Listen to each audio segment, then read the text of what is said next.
A millionaire returns to visit his wife and children after many years, and then came that whispered sentence that struck him like thunder. "Daddy, I'm hungry." The last rays of sunset slipped behind the hills.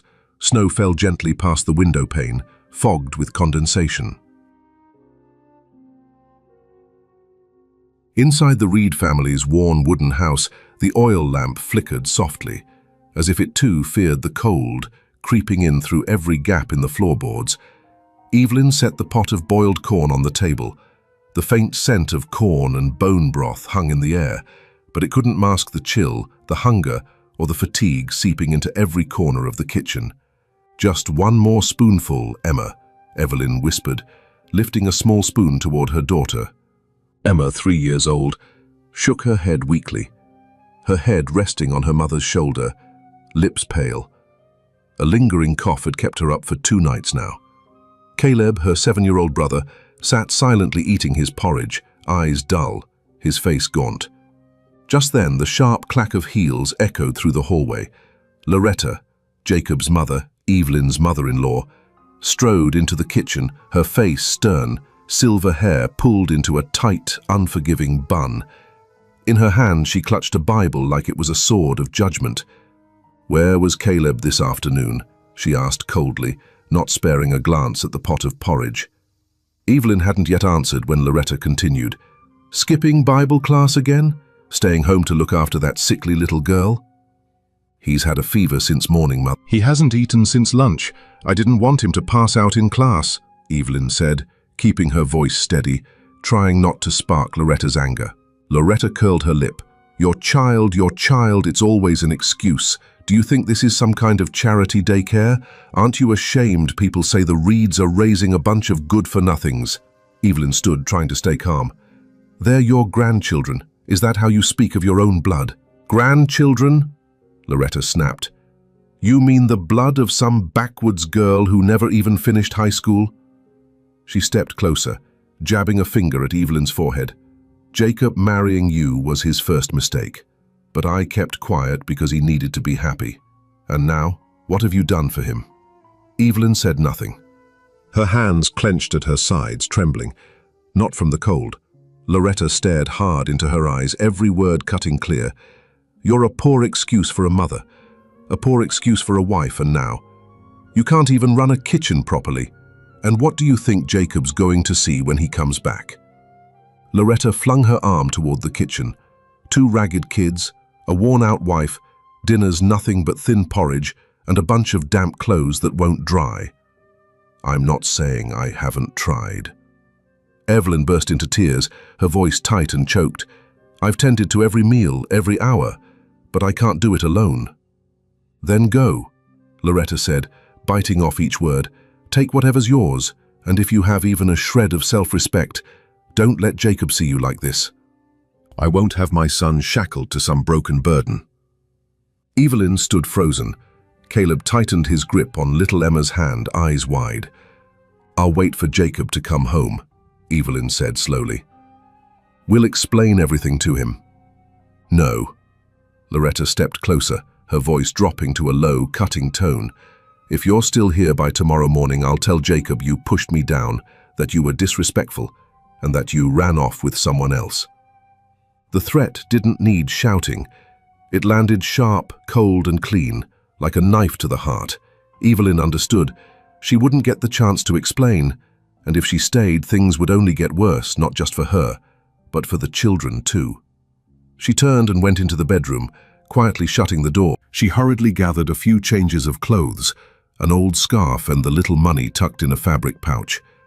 Caleb sat curled up at the edge of the bed. Emma still had a low fever. She wrote a few lines on a slip of paper. "Jacob, I'm leaving because I have no other choice. If you're reading this, please believe I never wanted to leave you. Our child needs you. If not today, then someday." Evelyn placed the letter in the drawer of the living room cabinet, the one where Jacob usually looked for his cigarettes. But before she could leave the house, Mrs. Loretta walked in, opened the drawer, took the letter, and tucked it into her coat pocket. Without a word, the front door closed softly. No goodbye. The cold cut to the bone. Evelyn held Emma in her arms and led Caleb down the narrow path that wound toward town, where she didn't know where they would stay, didn't know what came next. She only knew she couldn't go back. The night wind blew against them, carrying dampness from the distant pine ridge, slicing across their faces like cold blades. Evelyn wrapped her arms tightly around Emma, holding her close to her chest. The thin coat she wore wasn't enough to keep either of them warm.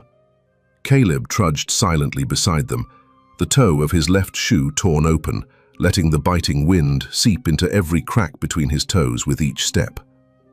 They weren't heading anywhere in particular. They just knew they had to be far from that wooden house before morning came. By the next morning, they came across an old gas station by the roadside, abandoned long ago. Inside the shattered storefront, Evelyn wrapped a blanket around the two children and leaned against the wall, dozing off. The thick stench of old gasoline and damp paper filled the air. A light rain had started to fall. The station's roof had holes in several spots, and water dripped steadily onto the cold concrete floor. The next morning, the owner of a nearby convenience store spotted the mother and children and called the police. A young officer came by. Thankfully, he didn't scold them. He simply advised, "Ma'am, you should try to find a place to stay for a few nights. This station isn't safe." Evelyn thanked him, her voice hoarse from the cold and sleeplessness. She took her children to the house of an old friend, Judith, someone she had gone to high school with. The house had only 2 rooms, 3 young kids, and an unemployed husband. Still, Judith took them in for a few days, gave them hot meals, and let them squeeze in with the little ones to sleep. That night, Evelyn made a pot of plain rice porridge with a pinch of salt and some boiled greens. Emma slept soundly for the first time in many nights. Caleb gave a faint smile when he heard an old country song playing on the radio. Evelyn sat in the kitchen, hand-washing their clothes, while writing a new letter to Jacob, the second one. "The kids and I are staying at an old friend's place. It won't be for long. I just need to know you're reading this. Nothing more." She brought the letter to the town post office early in the morning. Her hands trembled as she slipped it into the mailbox. Emma was asleep on her mother's shoulder, breathing softly. Caleb stood behind them, arms folded, silent like a little man keeping watch over his mother and baby sister. The letter was sent. But a week passed, then 2, and still no reply. A few days later, Judith's husband voiced his frustration about the crowded house. "3 more mouths to feed. What's your plan?" he said bluntly. Evelyn heard him. That night, she packed their things, thanked Judith, and left before dawn. This time, no one saw them off. She managed to get a part-time babysitting job for a woman who owned a small tailoring shop. But when Evelyn had to bring Emma along, since no one could watch her, the shop owner made her displeasure clear. "This is a workplace, not a daycare," the woman said, her hands still guiding fabric under the sewing machine. Evelyn bit her lip. "I don't have a choice." "Then you don't have a job." Once again, she was pushed out, quietly, without a word. She didn't cry, didn't get angry. She just kept moving. On another cold afternoon, Evelyn scrubbed the floor of the local market in exchange for a sack of potatoes and a piece of bread.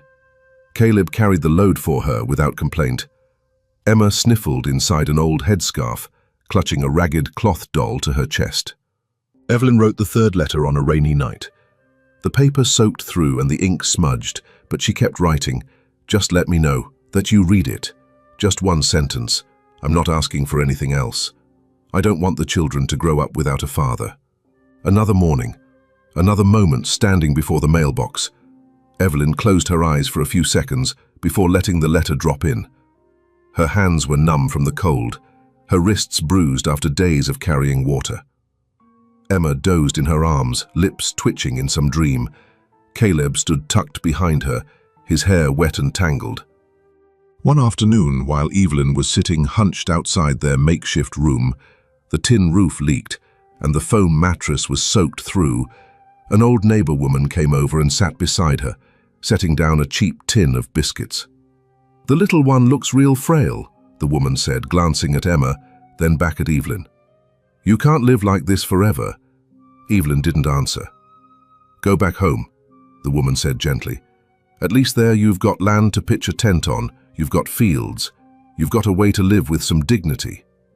Out here, no one's got room for anyone else. Evelyn stared off into the distance.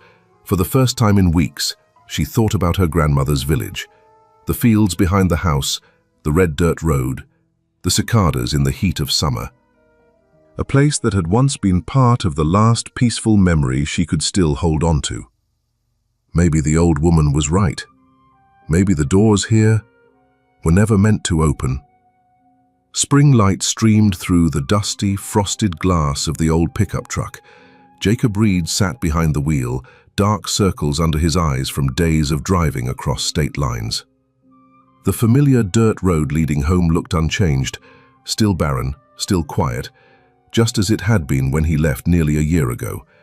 This time, he wasn't coming back just to rest. The lumber purchase contract in Nebraska had been signed, the company was expanding, and Jacob was on track to become one of the largest suppliers in the Midwest. But in his mind, what he longed for most was the image of his ex-wife standing on the porch, their two kids bursting through the door shouting, "Daddy!" He smiled softly at the thought, though something about it didn't sit quite right in his gut. The truck rolled to a stop in front of the old wooden house. The door was shut tight. No kids' voices, no clatter of a spoon hitting a pot in the kitchen like always. Jacob stepped up onto the porch and knocked. A few seconds passed before the door swung open. Loretta, her silver hair neatly pinned back, stepped out. "You're back," she said, her voice cold as spring wind that hadn't yet shed its chill. Jacob glanced around. No one in sight. "Where's Evelyn?" Loretta gave a quick glance. "She's gone." He stood frozen. "Gone?" he echoed. "Yes, packed up and disappeared without a word. Took both the kids with her." Jacob took a step back, his chest suddenly hollow. "Why? She wouldn't just leave without saying something." "You just didn't know," Loretta said as she poured tea, her hands not trembling a bit. "She got more and more impossible. Disrespectful. Taught the kids to talk back to their grandmother. I didn't kick her out, but I did tell her straight. If she thought this place didn't suit her, she was free to go." Jacob sank down onto the wooden bench, staring at his hands. "She didn't leave anything? A letter? A note?" "No," Loretta said firmly. "I looked. She left as quietly as a ghost." He shut his eyes. "I couldn't come back those first 3 months. I wrote to her. She never answered. Do you know why?" Loretta gently shook her head and took a sip of tea. "I didn't see anything. Maybe she just didn't want to be tied down anymore." Silence settled in.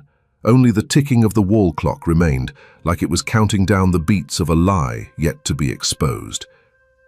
The next day, Jacob began searching. He drove to Judith's house, an old friend of Evelyn's, but was met with a wary shake of the head. "She came by once, but she's gone. We don't know where she is now." At the dress shop, the elderly owner said, "That woman with the child, she was always distracted, always worried the baby would cry. I let her go a long time ago." Jacob stopped at the old gas station and asked around the neighborhood. No one knew a thing. Only one old woman whispered, "Word is, she ran off with a lover, some plumber." Jacob frowned. "Who told you that?"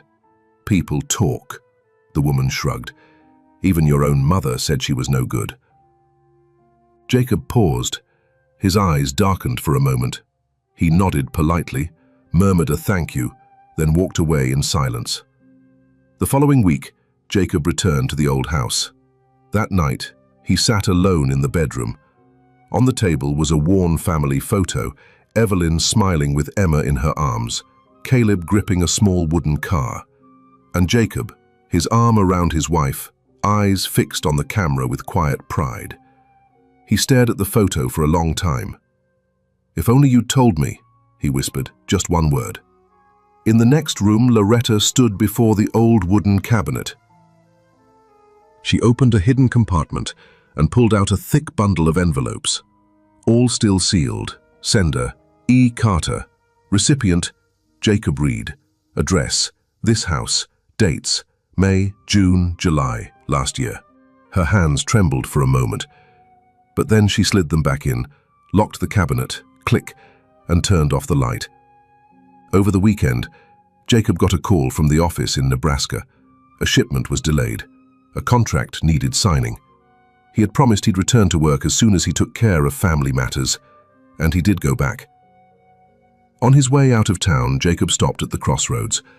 One road led out to the countryside, the place Evelyn once described. There are fields out there, and a wood-burning stove. The other led to the highway, where his truck was already waiting. He took a long breath, pressed the gas, and drove straight ahead. But he didn't know. At the end of that other road, a woman was still waiting, and had never stopped writing letters. It had been 6 months since Evelyn sent her last letter. 6 months of waiting at the gas station, where the mailman passed by every Wednesday. 6 months of watching other envelopes being dropped off, while her own mailbox stayed empty. 6 months crammed into a shabby attic room on the edge of the city, rocking her baby to sleep on cold nights, cooking porridge with rice donated by the church, and quietly tearing away little pieces of hope in her heart. Evelyn had tried to hold on. She wanted Jacob to have a chance to return to where they'd once been and find her. But the city was no place for a woman alone with 2 children. People were kind for a few nights, then tired of it, the room leaked, winter came, and Caleb's coughing wouldn't stop. One rainy afternoon, she stuffed their few clothes into a canvas bag, tied Emma and Caleb's hands tightly in hers, and walked toward the bus station. No goodbyes, just a one-way ticket back to her grandmother's town. The small wooden house stood alone at the edge of a wild reed field. Since the day Evelyn's grandmother passed, it had sat abandoned for nearly 4 years, walls damp with moss, windows eaten by termites, roof tiles sagging. But it was the only thing still in her name, a place no one wanted, no one fought over. On the first day back, Evelyn stood on the porch, sleeves rolled up, back bent as she carried water from the well behind the garden.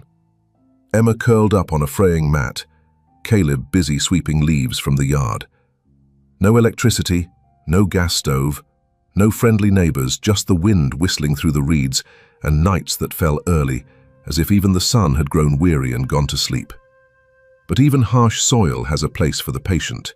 Evelyn took a job transplanting rice at a farm 2 miles away. Every morning she wore her conical hat and walked along the stone-lined irrigation ditch, her feet sinking into the cold mud. Her back ached, her shoulders burned, but there were a few more greens on the dinner table, and at least the thin rice porridge stayed warm. Now and then she weeded other people's gardens in exchange for rice or salt. Some days she brought vegetables to the market to sell, but most of the time it was only enough to buy letter paper and a postage stamp she tucked discreetly on the back. Emma started first grade at the village school. Her long hair was trimmed with kitchen scissors, and her clothes were patched and repatched. She rarely spoke, always shrinking back when her classmates burst into laughter. Caleb didn't go to school.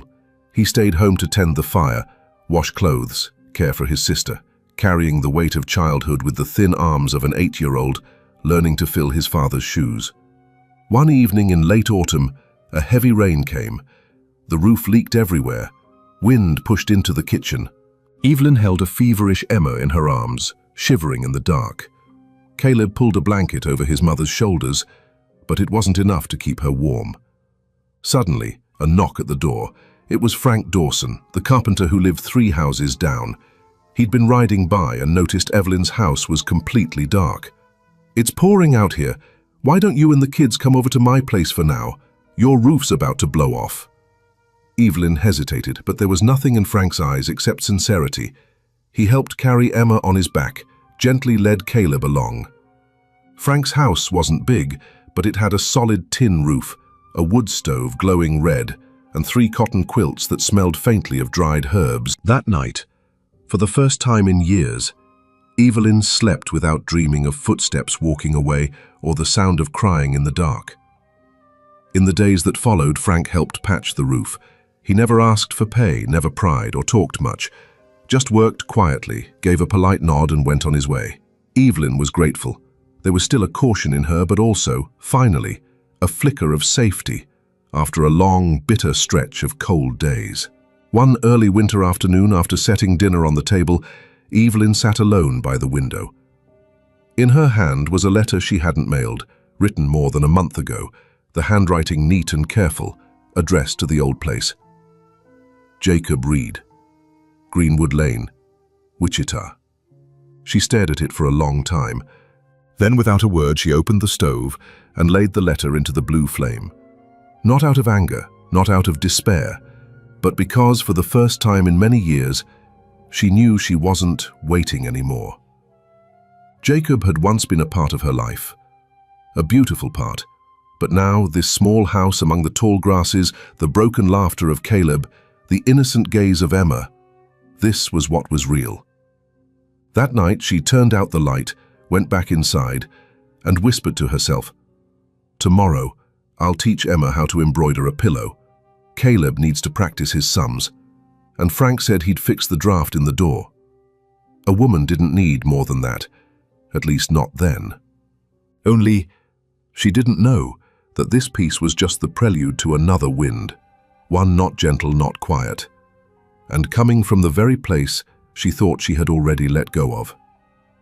December weather in the countryside was never pleasant.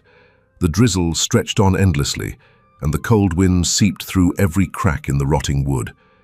Inside the small, crooked, tin-roofed house, Evelyn was drying the children's shoes, what little she could do after a long day. Life with Frank had started like a thin trail of smoke, hazy but seemingly warm. Back then, Evelyn had returned to her grandmother's village, with nothing but the clothes on her back, and a heart too worn to lose anything more. A woman with 3 children, no education, no steady job, only her own strength to trade for rice and vegetables through hired labor. She didn't dare to ask for much, just a solid roof and someone who wouldn't hit her kids. Frank came along like a timely savior. He helped patch the leaking roof, let her and the children stay for a few nights when the floods came. Some evenings, he would sit with her on the porch, sipping ginger tea, talking about how his wife had left him, how he'd been alone since. He said, "A man needs someone too." She believed him, not out of romance, but out of necessity. When Frank asked, "Why don't we live together so the kids can have a father?" Evelyn nodded, not out of love, but because she felt maybe, just maybe, this man wasn't all bad.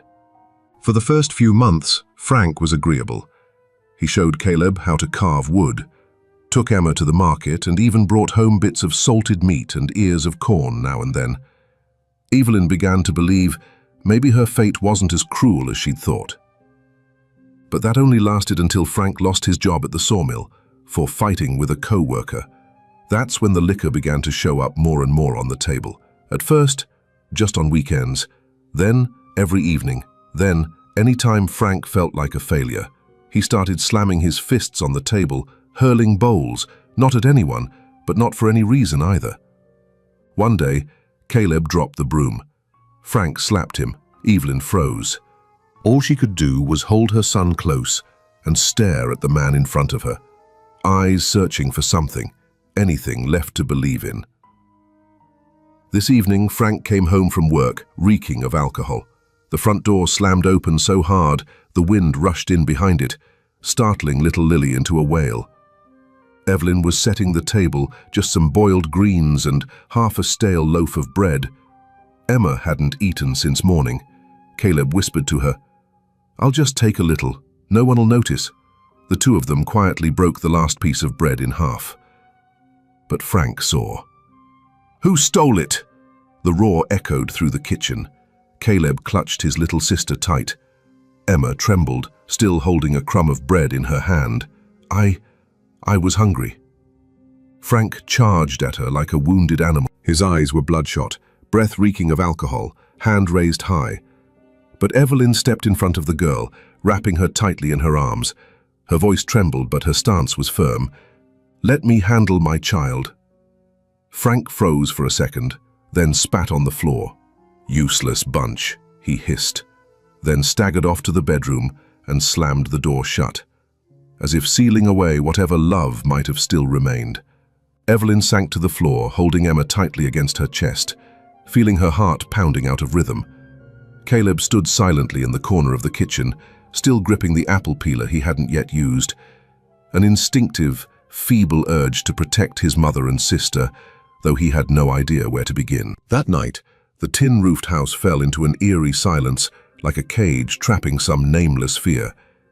Evelyn sat with a small oil lamp glowing in the kitchen corner, back pressed to the wall, too afraid to sleep. On the mat, Caleb lay curled up, arms hugging his stomach like it might help him forget the dull ache from old kicks.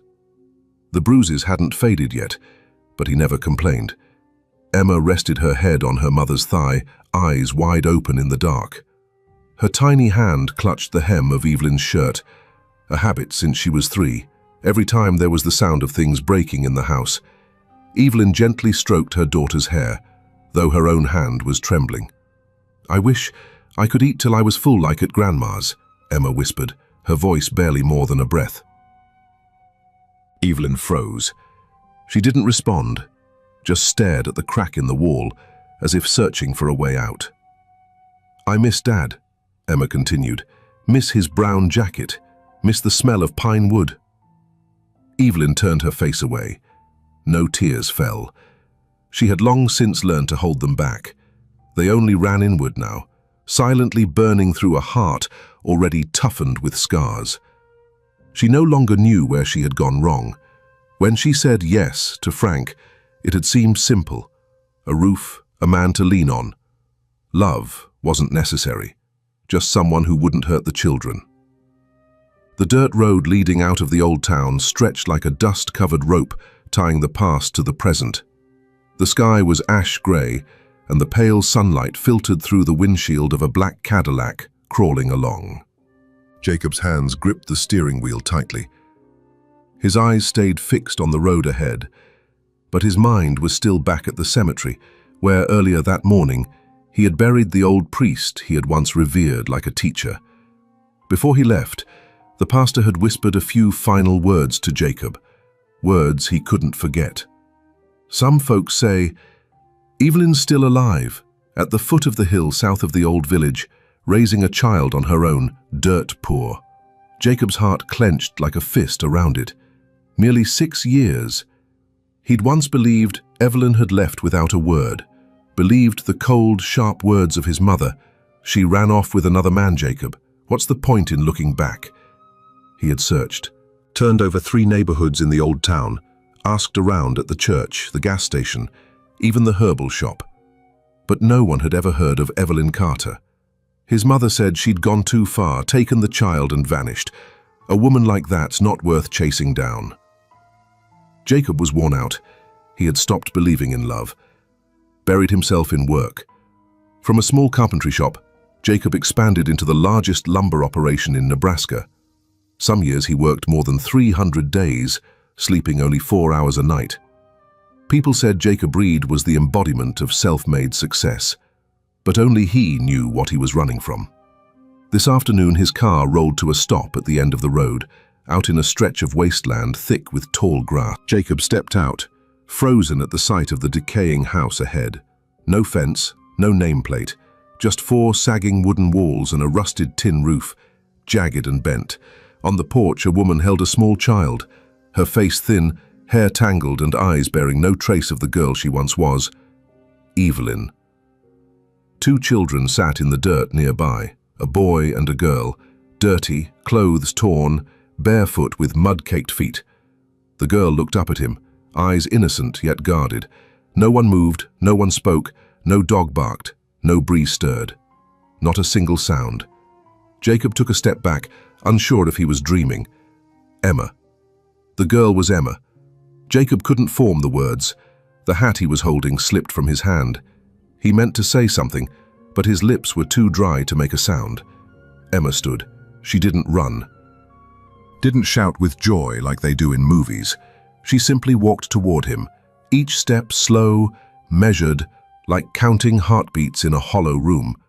She stopped in front of Jacob, looked up, and said in a small, raspy voice worn thin from hunger, "Daddy, I'm hungry." The world collapsed inside that man. Jacob dropped to his knees, his whole body trembled. He pulled her into his arms, held her tight, as if letting go might make her disappear. "I'm sorry. I didn't know." The words caught in his throat. He held the little girl tightly, as if afraid she might disappear. Evelyn still stood frozen behind them. Her legs felt like stone. A surge of emotions crashed over her. Relief, shock, shame, longing, hurt, then relief again. All of it blending into one wave that brought tears silently streaming down her cheeks, with no clear reason why, just because. She had written to him so many times, sat at the bus stop every Friday, hoping someone would bring word. Folded their child's clothes neatly, just in case he called us home, but no reply, not a single word, and now he was here, really here. She turned her face away, tried to hold it in, but then looked back and broke down. Not from blame, not from anger, just because it had been so long since anyone had held her. Caleb stood behind them, framed in the doorway. He didn't step out, didn't say a word, but the look in his eyes stopped Jacob cold. It wasn't resentment, it was emptiness. A hollow kind of ache, like the boy had learned not to expect anything anymore. Jacob saw it, and it hurt worse than any accusation ever could. He gently set Emma down and stepped toward Evelyn. "Would you let me come in?" Evelyn didn't answer, but her hand gripped his sleeve. That was enough. Moments later, Jacob stood at the threshold of the house. His eyes took in every detail: the wooden table with a broken leg propped up by a brick, the cold kitchen, the fire long out since afternoon, a thin pot of porridge still hanging from a hook, just charred bits clinging to the bottom. The smell of damp and hunger hit him like a punch. This house was no place for a child. It wasn't a home, just a shelter to survive in. Jacob clenched his fists, then turned to Evelyn. "Stay right here, just 10 minutes. He didn't wait for her to ask. He climbed into the truck and fired up the engine. Less than 15 minutes later, Jacob returned carrying several large bags: bread, milk, cold cuts, eggs, vegetables, soap, even a brand new blanket, tag still on. He set the stove back up and lit a fire. His hands fumbled. After all, it had been years since he'd last touched a pot. But he kept at it. Caleb stepped over, said nothing, just stood beside him, a small gesture that seemed to say, "I'm not stopping you anymore, Dad." Evelyn watched them. It felt like a piece of an old dream slowly finding its way back, only this time it didn't vanish when she opened her eyes. Night fell like a heavy blanket over the damp, windswept field of reeds. Inside the rundown house, the only light came from a flickering oil lamp set on the kitchen table, the same table where Caleb had been struck just yesterday morning for sneaking a bite of dry bread. Jacob sat still on a wooden chair with one leg broken, gently stroking Emma's tangled hair as she dozed off in his lap. Evelyn hadn't said a word for over an hour. She just tended to Lily, now sound asleep in a small basket lined with worn-out clothes. Every move she made was cautious, as if afraid even the slightest sound might wake the devil that haunted this house. The distant crackle of a motorcycle engine echoed through the night. A pair of headlights swept across the gap beneath the door. Then, bang, the door slammed open with a kick. Frank Dawson stumbled in, wrapped in smoke and the stench of liquor soaked into his clothes. "Well, well," he chuckled. "Look who's here. Big man Reed, Cadillac, leather coat and a down-home supper with the ex-wife. Touching." Jacob slowly rose to his feet.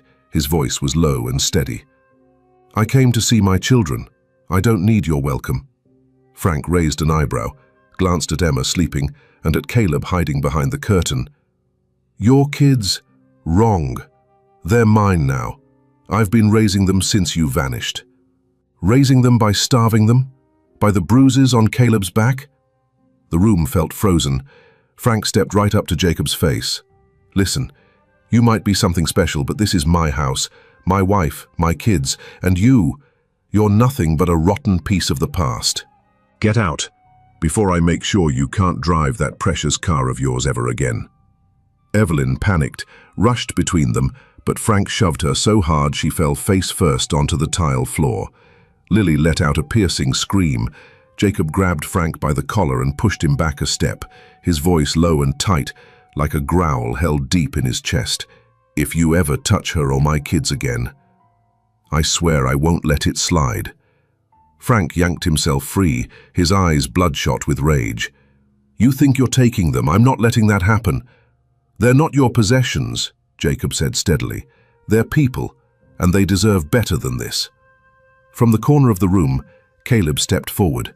His eyes were red and swollen, but behind them burned a different light, no longer fear, but pleading. He reached out and took Jacob's hand. "Dad, please don't leave us again." A single beat of silence. Even Evelyn couldn't move.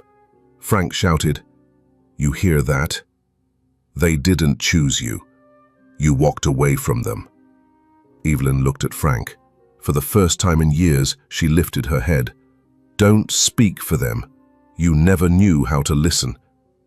Jacob turned to her. No pressure, no pleading. Evelyn bent down, wrapped her arms around Lily, then took Caleb's hand, lifting Emma up with the other. "We're leaving." Frank screamed behind them, smashing cups, throwing a chair, but Jacob had already closed the door. Outside, the air had turned cold, but inside those children, for the first time in years, it was starting to feel warm. The black Cadillac rolled away from the decaying house. Evelyn didn't look back. Jacob didn't either. But Caleb, the boy who used to fear the dark, turned his head, and for the first time, he smiled.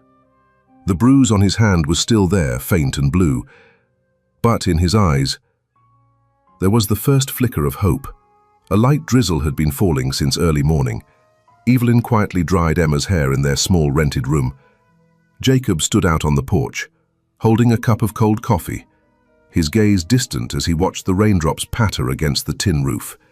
They had been living together for 2 days. No arguments, no tension, but also no real conversation. That evening, after Caleb and Emma had gone to sleep, Jacob pulled a chair across from Evelyn in the tiny kitchen.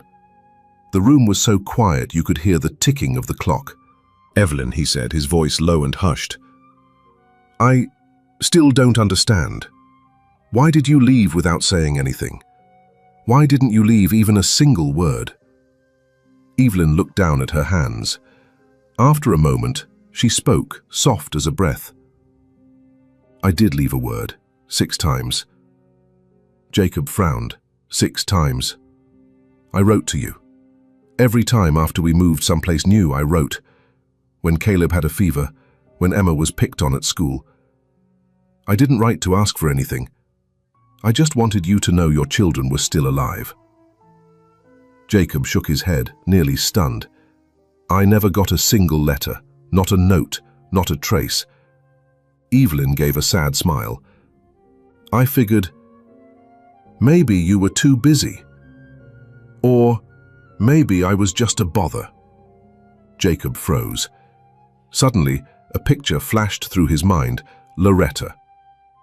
His mother, always suspicious, always watching, and always opening everything that came to the house. He stood up without a word, grabbed his coat, and walked out the door like he'd just been punched in the chest. Evelyn rushed after him. "Jacob, where are you going?" "To my mother's," he said, "to find out how many things she kept that I should have known a long time ago." Loretta's house looked exactly the same as the last time Jacob left. He didn't knock. He walked right in. Loretta was sitting there, mending a curtain. She looked up, raising her eyebrows. "What now? Did you ever get any letters for me, from Evelyn, after she left?" Jacob asked, cutting straight to the point. "No. Why are you asking?" Jacob didn't answer. He went straight to his old room, the one with the wooden cabinet that had been locked since he was a teenager. After a few seconds of searching, he found the small key, tucked behind the family photo frame on the shelf. He slipped it into the lock, a soft click. Letters fell into his lap, yellowed, edges curled. A few envelopes were stained with ink, blurred like someone with wet hands had held them. He sat down, pulled out the first letter, read it. Hey, I don't know where you are right now, but Caleb fell today. Emma asked, why didn't Daddy come to my birthday? I'm not mad at you. I'm just scared that maybe you don't even know we still exist. Jacob kept reading. The third letter. I heard you started your own business. I'm happy for you. I hope someday, if you can, call the kids. They miss your voice so much. Tears welled up in Jacob's eyes. He gripped the envelope, then looked back toward his mother, still standing there in the doorway, motionless. You read all of this? He asked, his voice low enough to still the air. Loretta said nothing. Why? Jacob pressed. Why did you keep it from me? Because I didn't want you to weaken, Loretta replied, her tone firm. I saw how hard it was for you to start over after she left. I didn't want you slipping back into that mess. Mess? Jacob gave a bitter laugh. The woman who gave me 2 children, who once mended your shirts, who made soup when your stomach hurt. She's a mess. Loretta faltered. You don't understand, You were jealous, Jacob cut in. Because I loved her more than I loved you. Isn't that right? Loretta fell silent for a long time. Then she sat down, her hands trembling as they rested on her thighs. Yes, I was jealous. And I was wrong. I was wrong. Jacob stuffed all the letters into his bag. Before walking out, he said, I'm not cutting you out of my life, but from now on, you don't get to decide who belongs in it.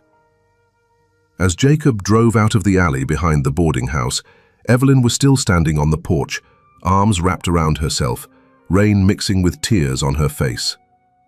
She didn't know exactly what had just happened, only that some piece of the past had brushed against a wound in Jacob that hadn't yet healed.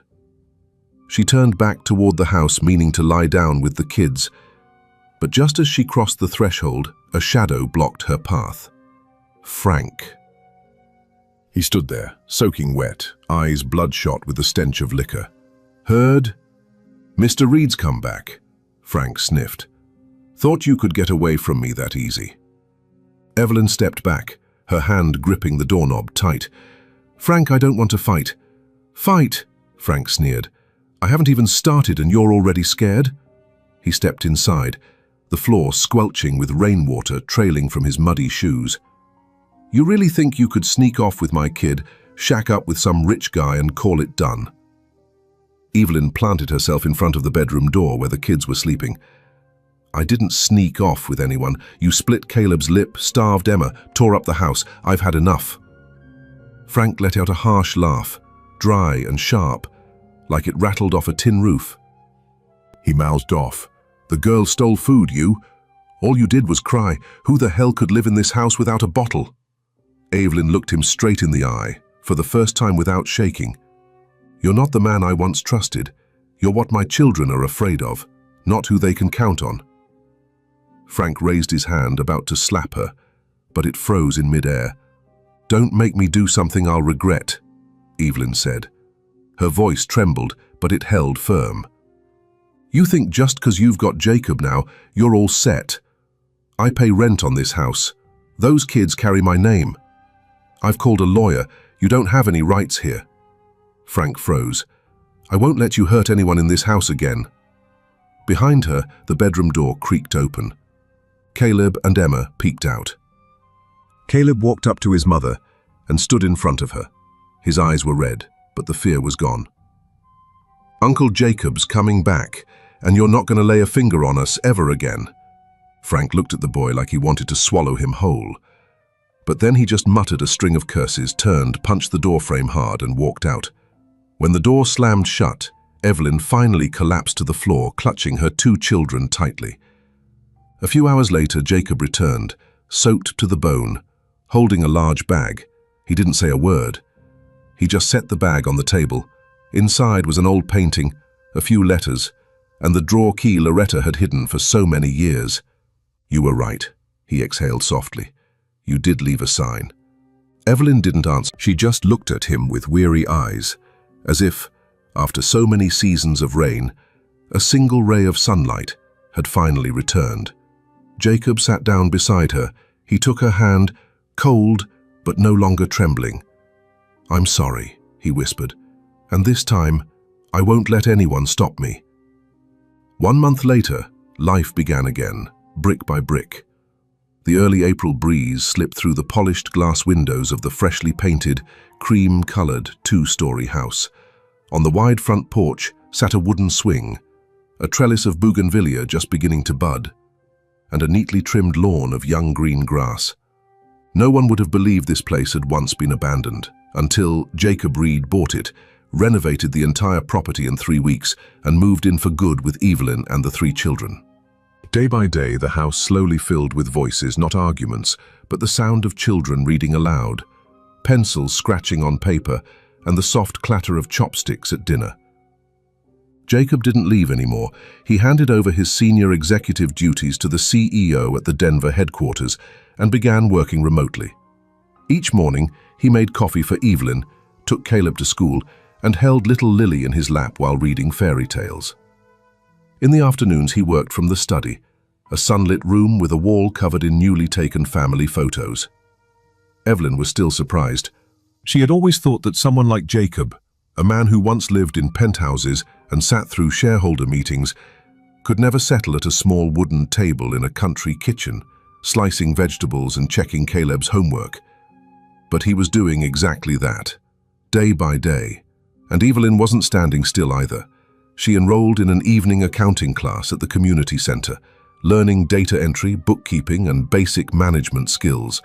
The instructor was impressed by her mental math and discipline. At the end of the course, when a local furniture company, owned by Jacob, posted an opening for an accountant, the director immediately suggested Evelyn's name. "I want to apply on my own," she told Jacob, "not because I'm your wife, but because I'm the mother of 3 kids who need to see their mom stand on her own." Meanwhile, attorney Francis Burns, the one Jacob had brought in from the city, began handling the divorce proceedings between Evelyn and Frank. He gathered Caleb's hospital records, the teacher's written report about signs of physical abuse, testimony from former neighbors, and even photographs of bruises on Emma's arms. The evidence was undeniable. Frank reacted violently. He made phone calls, wrote letters, even issued threats. But Francis responded simply, "We're taking this to court, and you will be legally barred from coming within 500 feet." The court ruled swiftly. Full custody of the 3 children was granted to Emma. Frank was issued a permanent restraining order. Any violation would result in criminal charges.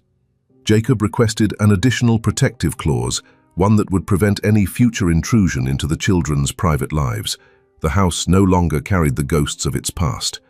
One morning, Jacob took Caleb and Emma into town.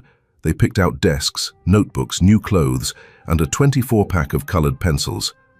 Caleb chose a set of math books, even though no one had asked him to start studying ahead.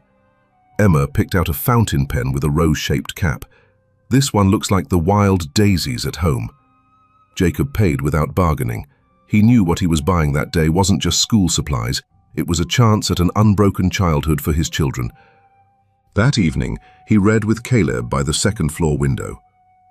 At first, the boy just nodded along, then slowly began to sound out the words, "D-A-D-L-O-V-S-M-E." Jacob smiled, placing a hand on his son's shoulder. "I love you too, son." Evelyn stood quietly in the hallway, holding her breath.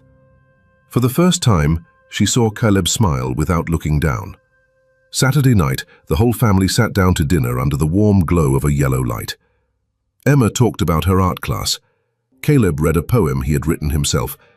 "The day you came home was the day my stomach wasn't hungry. The day I didn't have to shield my little sister. The day our house filled with laughter. And at night, I didn't dream of the wind." Evelyn couldn't hold back her tears. Jacob turned away, pretending to take a sip of water. After dinner, he pulled a folded paper from his shirt pocket. A design for Evelyn's reading room. There was a window, a desk lamp, shelves full of books, and that ivory armchair she'd once said she wished she had. "I remembered you mentioning it," he said. "I thought, you didn't notice." Jacob looked at her softly. "I noticed a long time ago, I just didn't know how to show you. Until now." That night, Emma handed Jacob a drawing she'd just finished, a brightly lit house, with 3 adults and 3 children holding hands. "Daddy, this is my home, right?" Jacob lifted her into his arms, sat down in the rocking chair. "Yes, sweetheart, this is your home, and I'll be right here, every day." Emma nodded, closed her eyes, and fell asleep in his arms. For the first time in years, no shouting, no shadows inside her heart. That house, though not a castle, was a fortress against the past, a place where once silent children could now laugh, dream, and call someone Dad without fear he'd be taken away. For Jacob, what he built wasn't made of money, but of presence, of listening, and a promise. "I'm not leaving again." November. The last maple leaves had just fallen onto the front yard. The cream-painted house had taken on a sun-washed hue, the porch was freshly swept, and the fireplace in the living room was glowing warmly. Today was Evelyn's 35th birthday. She stood in the kitchen, her hands still dusted with the scent of flour after kneading a batch of apple pie dough. Dinner wasn't anything fancy, just a mildly spiced beef stew, crisp buttered bread, and a salad with apple cider vinaigrette. But the air inside the house felt unusually warm, as if the entire place was breathing in step with the quiet joy of the people living there. Jacob, dressed in a grey button-up shirt and a turtleneck sweater, was adjusting the chairs around the dining table. On every special occasion, he insisted on setting the tablecloth himself, as if to silently say, "I'm here, I'm not going anywhere." Caleb brought out the tray of food. He now stood shoulder-high to his mother, his face steady and composed, older somehow than other kids his age. Emma came running down the hall, hands hidden behind her back, a piece of paper folded into quarters. Her cheeks were pink with excitement. Little Lily, 6 years old, was fussing with a yellow ribbon, trying to tie it around the neck of the teddy bear she planned to give her mother. She taped a note to it that read, "To Mom, may you always be as lovely as the sunshine." Dinner began. Jacob served Evelyn a piece of thigh meat, the part she liked but rarely picked for herself, always giving it up for someone else.